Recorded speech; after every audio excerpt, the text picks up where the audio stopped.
Hello नमस्कार, welcome to inculcate learning. ये पहली क्लास है जी हमारी एचपीएससी पीजीटी में जनरल पेपर में जो एजुकेशनल साइकोलॉजी का पार्ट है वो मैं शुरू कर रही हूँ और आज हम डिटेल में बात करेंगे concepts, scope, functions of educational psychology. तो एजुकेशनल साइकोलॉजी का बिल्कुल बेसिक लेवल पे जो चीज होती है ना कि होती क्या है educational psychology, meaning, function, nature, scope क्या है, रोल क्या है उसका, तो वो सारी चीजें डिटेल में डिस्कस करूंगी। ये वीडियो में भी लंबी हो सकती है बिकॉज मैं आराम से डिटेल में डिस्कस जो है इन चीजों से रिलेटेड करने वाली हूँ, बिकॉज इसमें आपसे जो है जो आपका एग्जाम होगा उसमें कोई भी फैक्चुअल क्वेश्चन आने के ऑप्शन पॉइंट ही नहीं बनता ना, सारा का सारा कॉन्सेप्ट पूछा गया है आपसे। सो कॉन्सेप्ट क्लैरिटी के लिए आपको सारा का सारा डिस्कशन सुनना बहुत जरूरी हो जाता है कि उस तरीके का सिनेरियो आपके दिमाग में बने ताकि एजुकेशनल साइकोलॉजी से रिलेटेड कोई क्वेश्चन आता है तो वो आपको पता हो। ठीक है जी।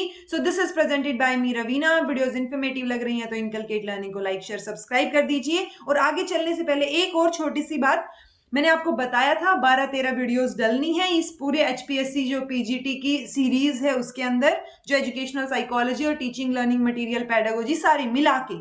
ठीक है, अब वो जो 12-13 वीडियोस मैं डालने वाली हूँ वो मैं डाल दूंगी, आप लोग टेंशन मत लीजिए। बार बार मुझे बताने की जरूरत नहीं है कि जो है मैम कब करवाओगे, बिकॉज अगर जल्दबाजी होगी तो जल्दबाजी का काम शैतान का होता है। ठीक है, क्योंकि अब 12 वीडियोस है तो मैं डिटेल में ही डिस्कस करूंगी ना, ऐसा नहीं हो सकता कि जल्दी भी हो जाए और अच्छा भी हो जाए। ओके, सो मैं अपनी तरफ से पूरी कोशिश करूंगी कि एटलीस्ट रोज एक वीडियो डल जाए ताकि 10-12 दिन में आपका सिलेबस कंप्लीट हो जाए। और सुबह नहीं तो शाम को, दोपहर को, मतलब जरूरी नहीं है कोई और वीडियो अगर मैंने डाली है छोटी तो उसके ऊपर भी आप ये बताएं कि कब करवाओगे एचपीएससी का, तो वो करवा दूंगी, टेंशन मत लीजिए। हाँ, अगर आपकी डेट आई हुई हो और मैंने कोई चीज शुरू करवा रखी हो तब मुझे इन्फॉर्म जरूर कर दीजिए कमेंट में कि भाई ये रह रखा है और मैम डेट आ गई, तो देख लीजिए अकॉर्डिंगली। ओके, बट करवा दूंगी मैं आपके सिलेबस को कंप्लीट। ठीक है जी, तो चलिए डिस्कशन शुरू करते हैं और प्लीज लाइक, शेयर, सब्सक्राइब कर दीजिएगा। ठीक है, देखिए एजुकेशनल साइकोलॉजी, अगर एजुकेशनल साइकोलॉजी को हम ये देखें ना कि मोस्ट जनरलाइज्ड वे में अगर हम देखें इस कॉन्सेप्ट को, अगर हम कॉन्सेप्ट की बात कर रहे हैं तो जितनी भी चीजें हैं मतलब एजुकेशनल साइकोलॉजी की, चाहे वो डेफिनेशन हो, मीनिंग हो, उसका नेचर हो, उसका फंक्शन हो, ये बात मैं हमेशा बताती हूँ आपको कि किसी भी टॉपिक के कॉन्सेप्ट की जब बात करते हैं तो उसमें ये सारी चीजें आ जाएंगी।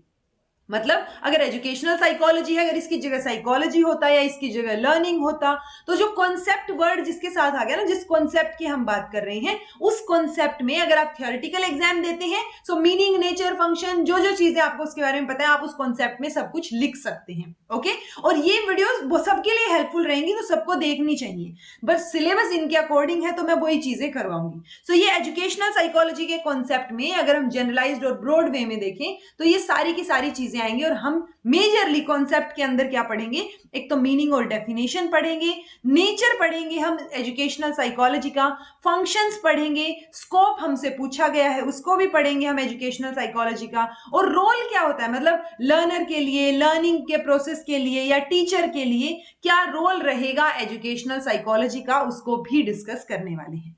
ठीक है जी, तो सबसे पहले मीनिंग की या इन जनरल बात करते हैं कि एजुकेशनल साइकोलॉजी कहां से आया।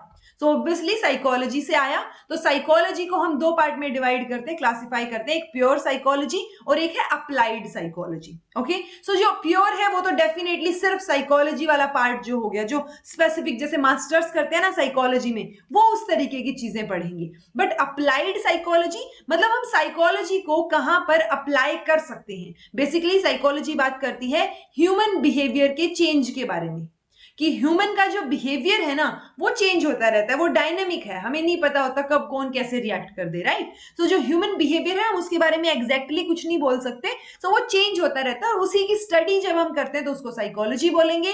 प्योर साइकोलॉजी में सारी की सारी चीजें ह्यूमन बिहेवियर पे फोकस रहेगा। अप्लाइड साइकोलॉजी में कि हम साइकोलॉजी को कहां कहां अप्लाई कर सकते हैं, जैसे इंडस्ट्रियल साइकोलॉजी हो गया, crime psychology, military psychology, clinical psychology, और भी बहुत सारे हैं, और उन्हीं में से एक आ जाएगा एजुकेशनल साइकोलॉजी।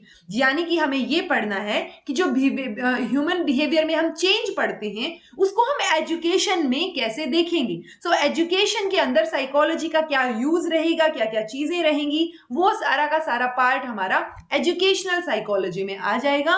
इसको डिफाइन या इसकी मीनिंग की बात करें थोड़ा सा, so it is one of the branch of psychology जो ट्राई करती है क्या स्टडी करने का, behaviour of learner in relation to its his educational environment. So education के संदर्भ में हम साइकोलॉजी की बात यहां पे कर रहे हैं। ठीक है, आई होप इतना क्लियर है। मीनिंग की बात करें तो दो वर्ड से बना है, एक है एजुकेशन हो गया, एक साइकोलॉजी हो गया। तो जब साइकोलॉजी क्या है, वो science of behaviour and experience है जो हमने अभी बात की, और एजुकेशन क्या है, वो मॉडिफिकेशन ऑफ बिहेवियर है, क्योंकि एजुकेशन में एक तरीके से लर्निंग वाला पोर्शन आ जाएगा और लर्निंग में हम बिहेवियर मॉडिफिकेशन की बात करते हैं। ठीक है, तो साइकोलॉजी मतलब science of behaviour and experience और एजुकेशन मतलब मॉडिफिकेशन ऑफ दैट बिहेवियर। सो ये दो चीजें हो जाएंगी जी, इनको मिला के हमने बना दिया एजुकेशनल साइकोलॉजी। तो जो मॉडर्न एजुकेशन है, जिसमें हम अभी की अगर बात करें ट्रेडिशनल को छोड़ के, तो अभी हम किस चीज पे फोकस करते हैं, हम पर्सनालिटी, होलिस्टिक डेवलपमेंट और पर्सनालिटी के डेवलपमेंट की बच्चे की बात करते हैं। ठीक है, तो ये जो मॉडर्न मीनिंग है ना एजुकेशन का, ये डिपेंडेंट हो जाता है हमारा नॉलेज ऑफ साइकोलॉजी में, क्योंकि अगर हमें लर्नर की साइकोलॉजी नहीं पता, हमें Maxim's, principles, growth and development, developmental stages, अगर ये सब नहीं पता, लर्निंग क्या होता है, मोटिवेशन क्या होता है, फॉरगेटिंग, मेमोरी, तो जितने भी टॉपिक्स हम साइकोलॉजी में पढ़ते हैं वो सारे के सारों के ऊपर हमारा जो एजुकेशन सिस्टम है अभी का, वो डिपेंडेंट है। इसलिए हमें बहुत जरूरत है एजुकेशनल साइकोलॉजी पढ़ने की, और इसीलिए आपके किसी भी एग्जाम में एजुकेशनल साइकोलॉजी या पेडागोजी आजकल डाल दी जाती है बिल्कुल बिना सोचे समझे, और काफी सारे मार्क्स की होती है। ठीक है, कि आप पढ़ाएंगे कैसे, साइकोलॉजी क्या होती है, आपको आइडिया होना चाहिए कि आप बच्चे से बात कैसे करेंगे। ओके, ये नहीं होना चाहिए ना, जैसे मान लो आपको आइडिया नहीं है कि साइकोलॉजी क्या है, और अभी के कुछ एक टीचर्स की अगर मैं बात करूं, सो दे विल बी लाइक कि मान लो वो कंपेयर कर जाते हैं स्टूडेंट्स को ही। ठीक है, एंड कंपैरिजन, मैं हमेशा बोलती हूं comparison is the worst thing जो आप किसी बच्चे के साथ कर सकते हो।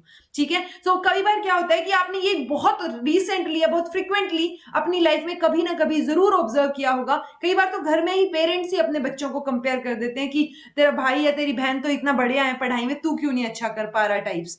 स्कूल में टीचर्स भी कर देते हैं कि तेरी बहन तो बड़ी अच्छी पढ़ाई करती है, वो तो बहुत होशियार है, तेरे क्या हो रखा है, तो अपनी बहन जैसी बन। भाई क्यों बने वो अपनी बहन जैसी, मतलब बीइंग अ टीचर आपको इंडिविजुअल डिफरेंस का मतलब तो पता होना चाहिए ना। सो वही सब चीजें आपको बीइंग अ टीचर पता हो, इसलिए एजुकेशनल साइकोलॉजी जो है वो पिक्चर में आ जाती है। ठीक है, डेफिनेशन की बात करेंगे, और मैंने आपको मीनिंग और डेफिनेशन में भी डिफरेंस बता रखा है। जब हम मीनिंग बोलते हैं तो उसका मतलब की बात करते हैं कि उसका मतलब क्या है। ठीक है, कि एजुकेशनल साइकोलॉजी से हम क्या समझते हैं। बट जब हम डेफिनेशन की बात करते हैं, सो डेफिनेशन में पर्टिकुलरली हम किसी ऑथर को कोट करते हैं, किसी साइकोलॉजिस्ट को कोट करेंगे, तो वहां पे क्या हो जाएगा कि एजुकेशनल साइकोलॉजी की डेफिनेशन किसने क्या बोली है।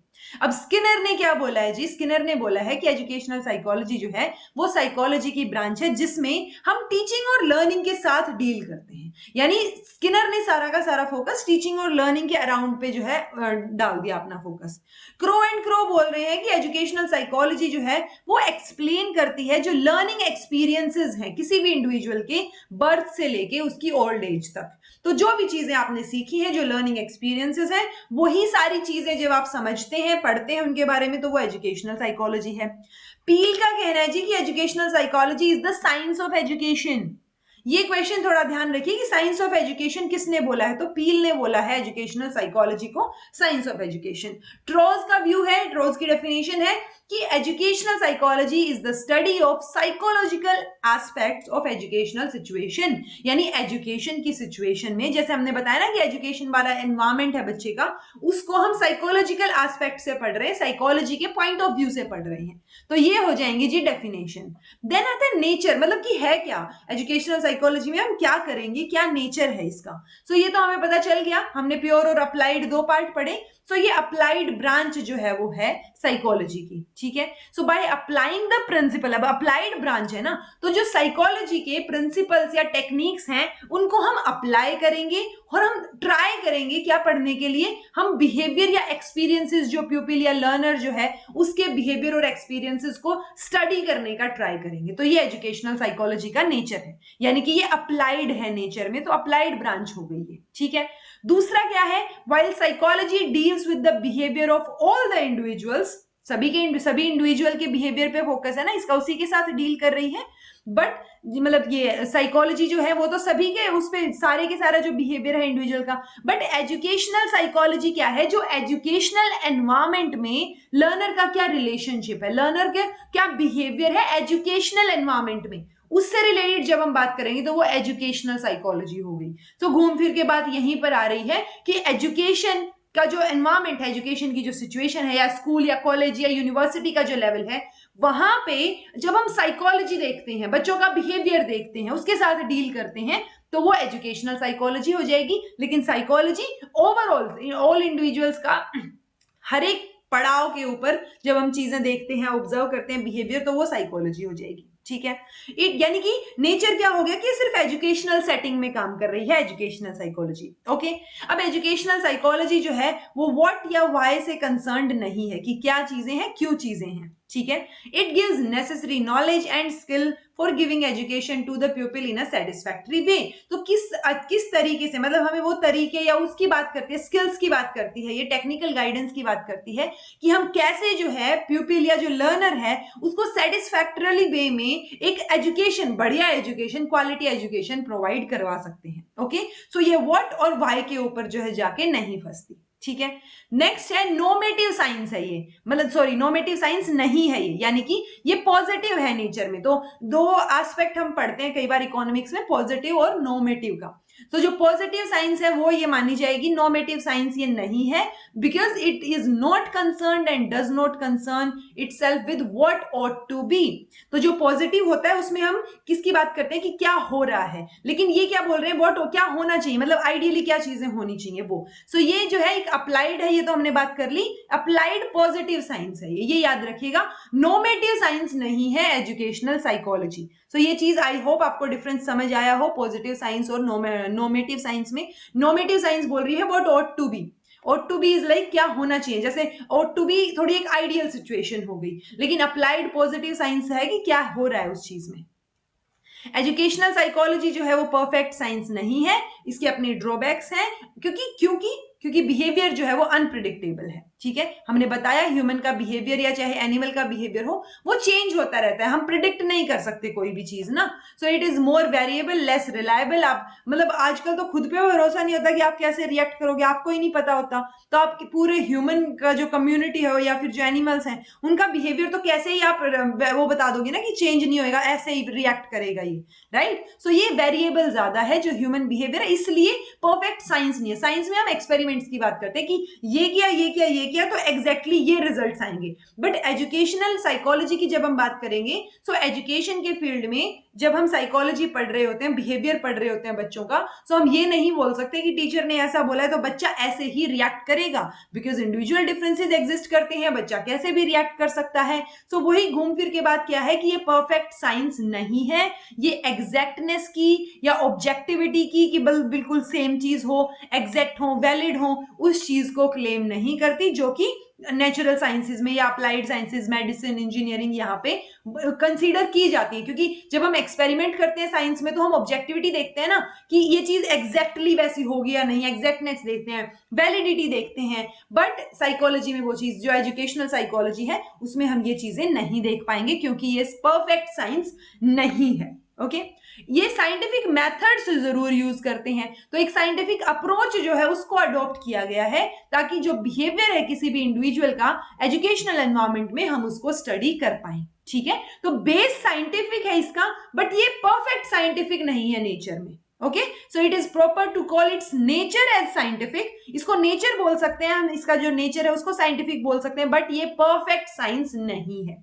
ओके जी, यानी ओवरऑल बात करें तो आप ये पॉइंट्स ध्यान रख सकते हैं कि नेचर कैसा है, ये सोशल साइंस भी है, ये एजुकेशनल साइंस भी है, एक्सपेरिमेंटल साइंस भी है, पॉजिटिव भी है, पॉजिटिव है, नॉमेटिव नहीं है। ठीक है, सो पॉजिटिव है तो नॉट नॉमेटिव याद रखिए, इसको कहीं पूछ लिया जाए तो पता होना चाहिए। बिहेवियरल साइंस है, अप्लाइड भी है, प्रैक्टिकल है, स्पेसिफिक है और डेवलपिंग साइंस है। तो ये बता रखें कि क्या नेचर होगा, ये आपको 2-3 बुक्स जो मैंने पहले भी आपको रेफर की थी उनमें आपको मिल जाएगा। अब बात करते हैं फंक्शंस की कि एजुकेशनल साइकोलॉजी एग्जैक्टली करती क्या है।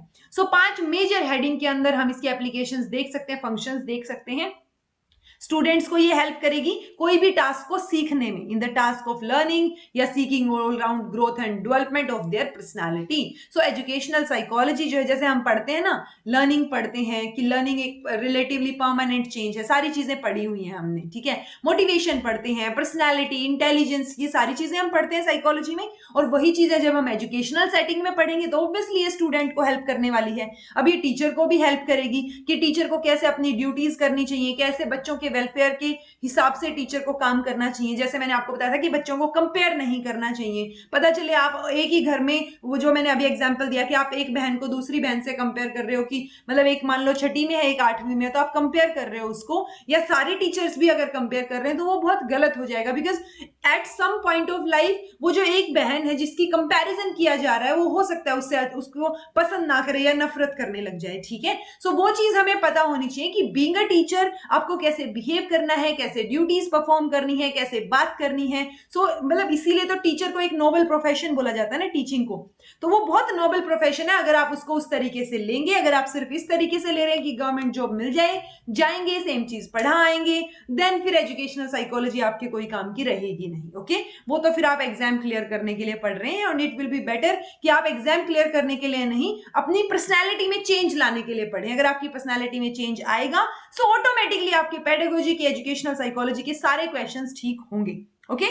Then to help guidance and counseling personnel working in the field of education for providing needed services on their part, तो ये उसके बारे में भी स्टडी करेगी। अगर एजुकेशनल साइकोलॉजी का हमें ठीक से पता है तभी उसका क्या कर पाएंगे, हम गाइडेंस और काउंसलिंग का पार्ट ठीक से कर पाएंगे।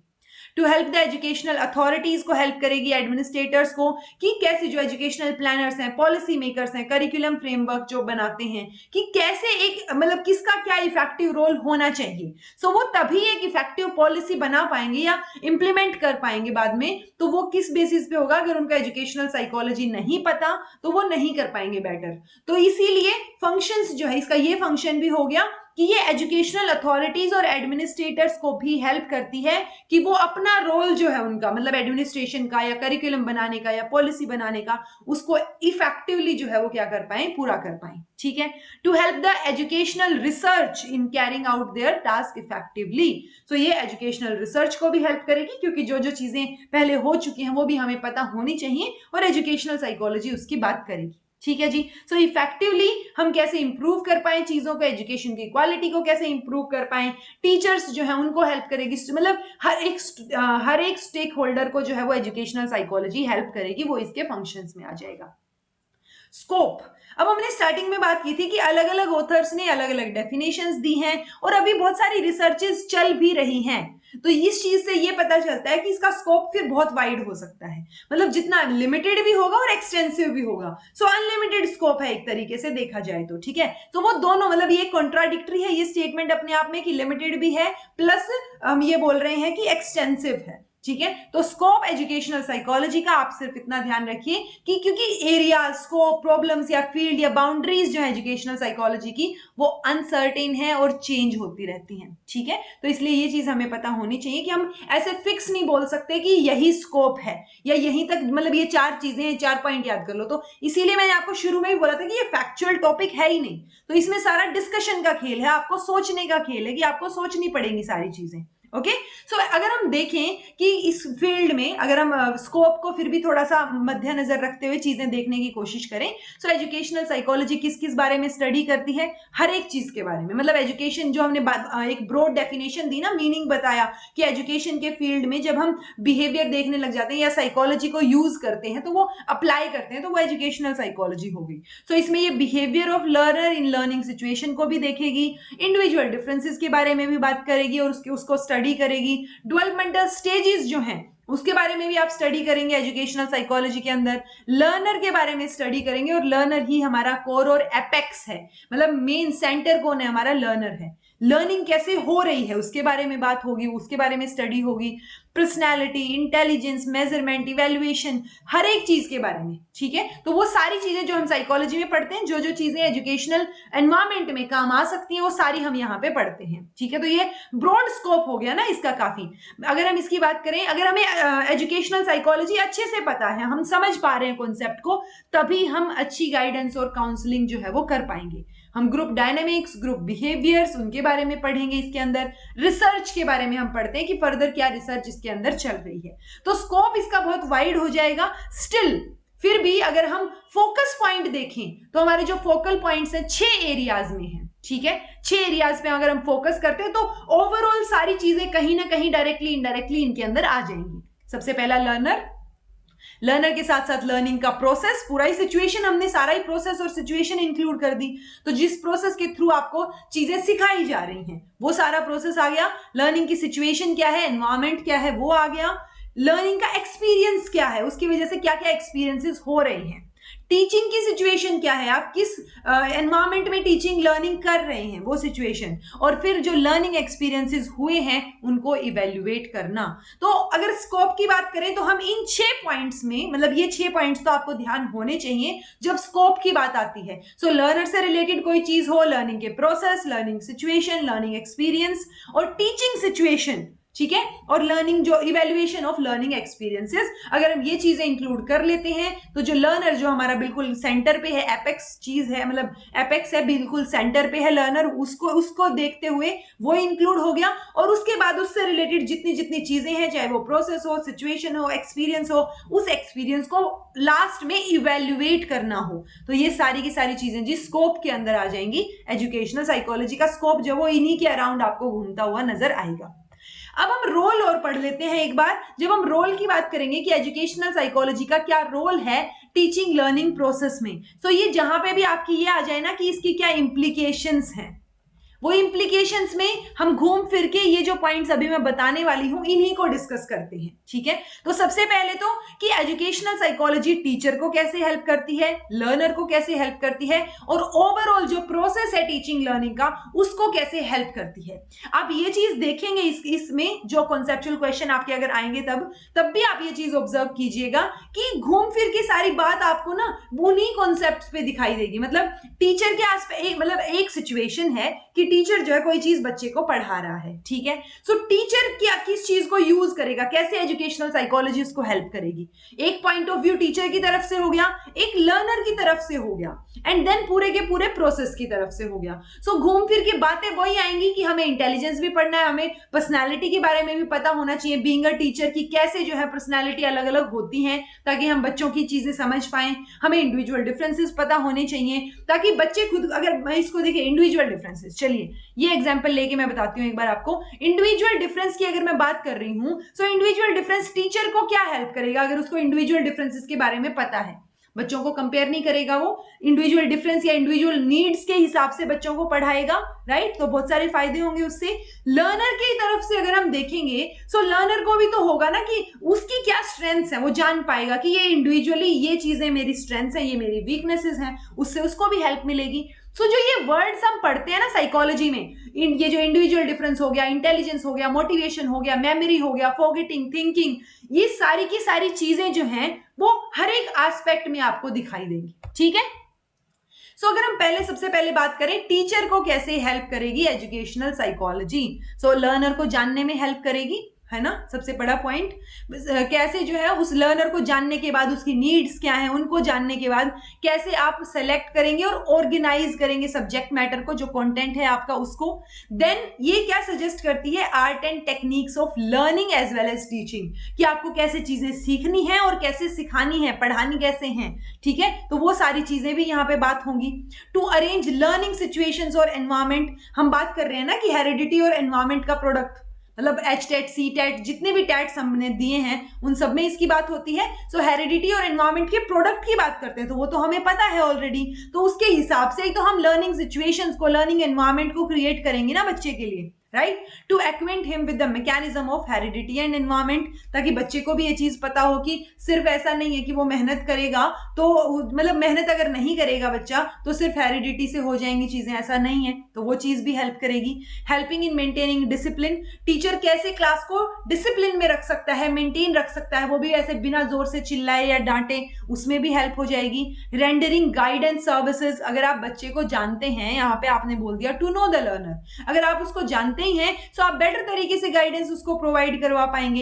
इवैल्यूएशन और असेसमेंट की सेटिंग, मतलब हमें ये तो पता हो ना कि बच्चे क्या क्या चीजें हमें जज करनी है, क्या क्या चीजें हमें इवैल्यूएट करनी है, राइट। तो वो हेल्प करेगी एजुकेशनल साइकोलॉजी, जो हमारा इवैल्यूएशन है या असेसमेंट का प्रोसेस है।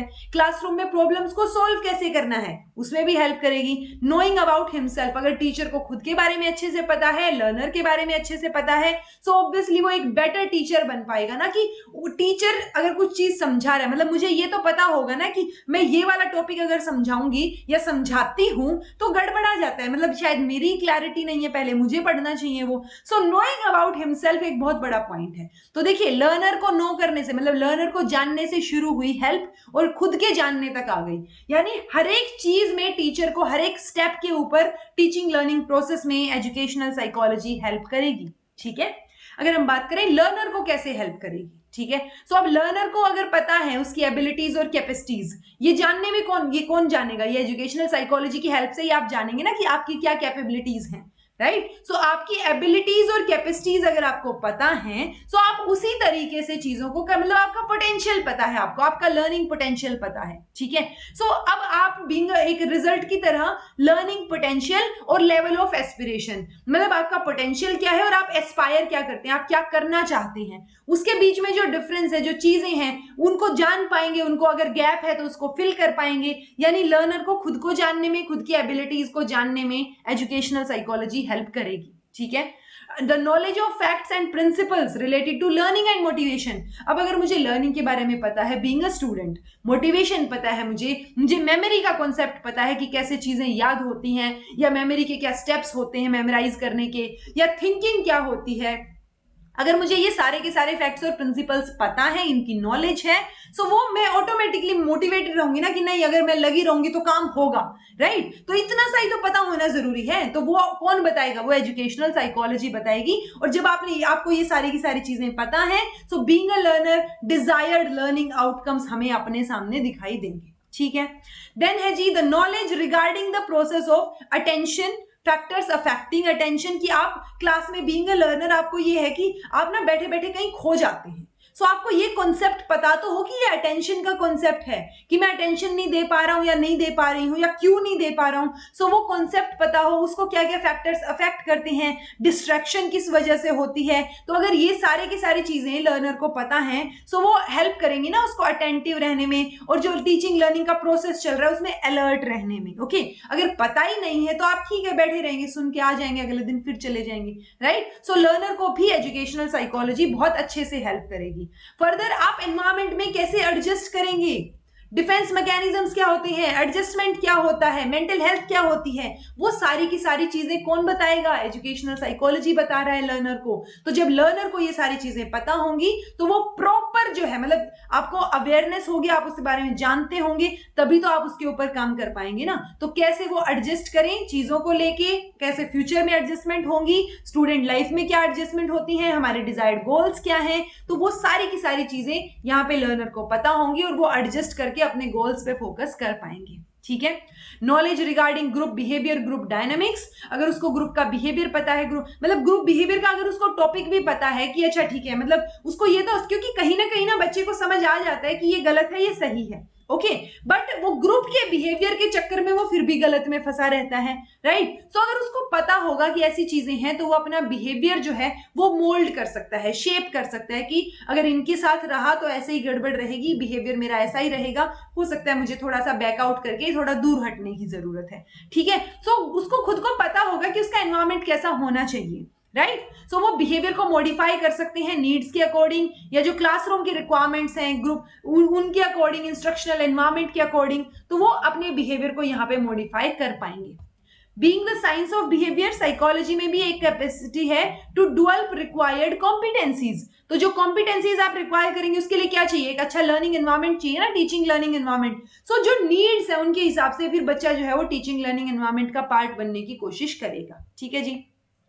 अब टीचिंग और लर्निंग का जो प्रोसेस है, ओवरऑल प्रोसेस, उसको कैसे हेल्प करेगी एजुकेशनल साइकोलॉजी। सो अगर आप घूम फिर के देखेंगे तो आपको अगेन वही चीजें दिखेंगी कि अगर आपको हेरिडिटी और एनवायरमेंट के बारे में पता है, सो टीचिंग लर्निंग प्रोसेस भी आप उसी तरीके से क्या करेंगे, शेड्यूल करेंगे। टीचिंग लर्निंग प्रोसेस में आप ये ध्यान रखेंगे कि बच्चों को अगर पता है इसके बारे में, तो टीचिंग लर्निंग प्रोसेस के थ्रू उनको ये भी पता होगा कि वो बहुत ज्यादा इंपॉर्टेंस हेरिडिटी के इन्फ्लुएंस पे ना दें। ठीक है, उनको ये पता है कि एनवायरमेंट जो है वो भी एक इंपॉर्टेंट रोल प्ले करता है। तो अगर आप लगे रहेंगे, जैसे मैं कई बार बोलती हूँ ना कि be consistent in your studies, तो अगर आप, एक बच्चा बहुत इंटेलिजेंट है और एक एवरेज बच्चा है, लेकिन अगर वो एवरेज वाला बच्चा रोज रोज सेम चीजें करके चीजें सीखने की कोशिश कर रहा है और इंटेलिजेंट वाला ये सोच रहा है कि हो जाएगा, कर लूंगा एक दिन में, ठीक है, तो वो भले ही एक दिन में कर ले, लेकिन बहुत ज्यादा बेटर आउट परफॉर्म कौन करेगा, जो एवरेज बच्चा है, क्योंकि वो कंसिस्टेंट रहा है, उसने अपना एनवायरमेंट जो है उसको ऐसा बनाया है चीजों को सीखने के लिए।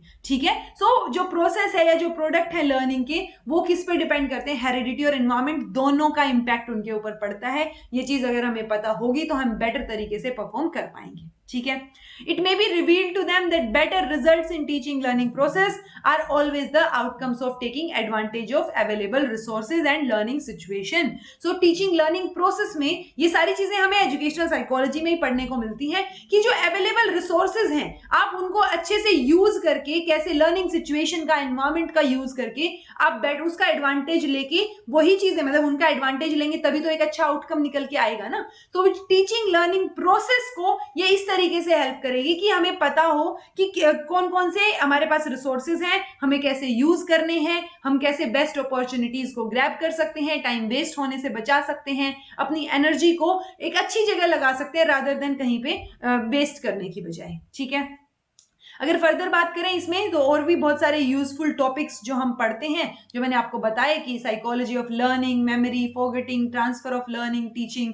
तो अगर ये सारी चीजें आपको पता है तो आपको इंप्रूव करेंगे चीजों को, जब आप देखेंगे कि जब इन चीजों का यूटिलाइज करेंगे ना, कि जब मुझे पता है कि मेमोरी जो है वो इतने इतने टाइप्स होते हैं, या मेमोरी में जो है ये short term memory, long term memory, तो मैं ट्राई करूंगी ना, जब मुझे कॉन्सेप्ट पता है, तो कि कैसे मैं अपनी लॉन्ग टर्म मेमोरी को इंक्रीज कर सकूं। ठीक है, सो टीचिंग लर्निंग प्रोसेस में यहां पे भी हेल्प रहेगी। हैबिट्स, अब हैबिट, ये चीज अगर बच्चे को पता है कि हैबिट जो है वो इंसान की वो कैसे शेप कर देती है उसके बिहेवियर को, ठीक है, एक पर्टिकुलर स्पेसिफाइड डायरेक्शन में। अगर आप ऐसे ग्रुप में रह रहे हैं जिनकी हैबिट्स ठीक नहीं है, तो वो चीज क्या हो जाएगी, आपके लिए गड़बड़ हो जाएगी, और धीरे धीरे करके आपका बिहेवियर जो है वो उन्हीं की तरह शेप हो जाएगा, जो कि गलत हो जाएगा। तो अगर उसको ये पता है तो कैसे आप उस हैबिट को छोड़ के गुड हैबिट्स अपना सकते हैं, कैसे आप वो प्रोसेस कर सकते हैं, उसमें भी एजुकेशनल साइकोलॉजी जो है वो बहुत हद तक हेल्प करेगी।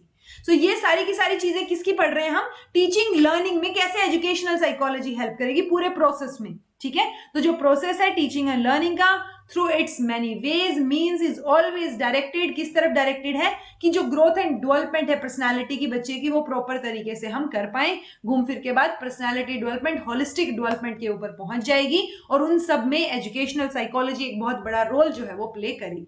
ठीक है, ये एजुकेशनल साइकोलॉजी का पूरा टॉपिक हो गया। कॉन्सेप्ट्स पढ़ लिए, स्कोप पढ़ लिया। आई होप आपको ये सारे कॉन्सेप्ट्स क्लियर हुए हों। अगर फिर भी कुछ समझ नहीं आया हो तो कमेंट करके पूछ लीजिएगा।